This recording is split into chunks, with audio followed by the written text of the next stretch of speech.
കൂടുതൽ വാർത്താ അറിയിപ്പുകൾക്കായി കൊച്ചി വാർത്താ ചാനൽ സബ്സ്ക്രൈബ് ചെയ്യുക. സംസ്ഥാനത്തെ ക്ഷേമ പെൻഷൻ തുക വർദ്ധിപ്പിക്കണമെന്ന ആവശ്യമുയർത്തി രംഗത്ത് വന്നിരിക്കുകയാണ് LDF.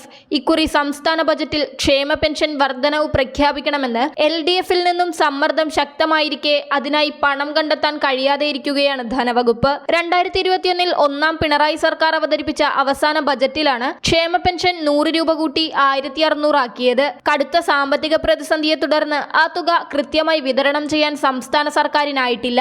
വരാൻ പോകുന്ന ലോക്സഭാ തിരഞ്ഞെടുപ്പ് മുന്നിൽ കണ്ടാണ് LDF ഇങ്ങനെയൊരു ആവശ്യം ഇപ്പോൾ ഉന്നയിക്കുന്നത്. താഴെത്തട്ടിൽ പാർട്ടി പ്രവർത്തകർ നേരിടുന്ന ഏറ്റവും വലിയ വിമർശനം ക്ഷേമ പെൻഷൻ കൃത്യമായി ലഭിക്കുന്നില്ല എന്നതാണ്. തിരഞ്ഞെടുപ്പ് പ്രചാരണത്തിൽ ഈ വിമർശനം നേരിടാൻ പെൻഷൻ തുക വർധനവ് കൊണ്ട് ഒരു പരിധിവരെ സാധിക്കുമെന്ന വിലയിരുത്തലിലാണ് ഈ തീരുമാനം. ക്ഷേമ പെൻഷൻ 2500 രൂപയാക്കുമെന്ന് ഇടതുമുന്നണിയുടെ പ്രകടന പത്രികയിൽ വാഗ്ദാനം നൽകിയിരുന്നുവെങ്കിലും അതിൽ ഇതുവരെ തീരുമാനമുണ്ടായിട്ടില്ല. ഈ മാസത്തെ കൂടി ചേർത്ത് 5 മാസത്തെ ക്ഷേമ പെൻഷനാണ് സംസ്ഥാനത്തെ ഗുണഭോക്താക്കൾക്ക് കുടിശ്ശികയായിരിക്കുന്നത്. ക്ഷേമ പെൻഷൻ വിതരണത്തിനായി കുറച്ചെങ്കിലും പണം കണ്ടെത്തുന്നതിനായി ലിറ്ററിന് 2 രൂപ നിരക്കിൽ ഇന്ധന സെസ് ഏർപ്പെടുത്തിയിരുന്നെങ്കിലും ആകെ 750 കോടി രൂപ മാത്രമാണ് ഇതുവരെ പിരിഞ്ഞു കിട്ടിയത്.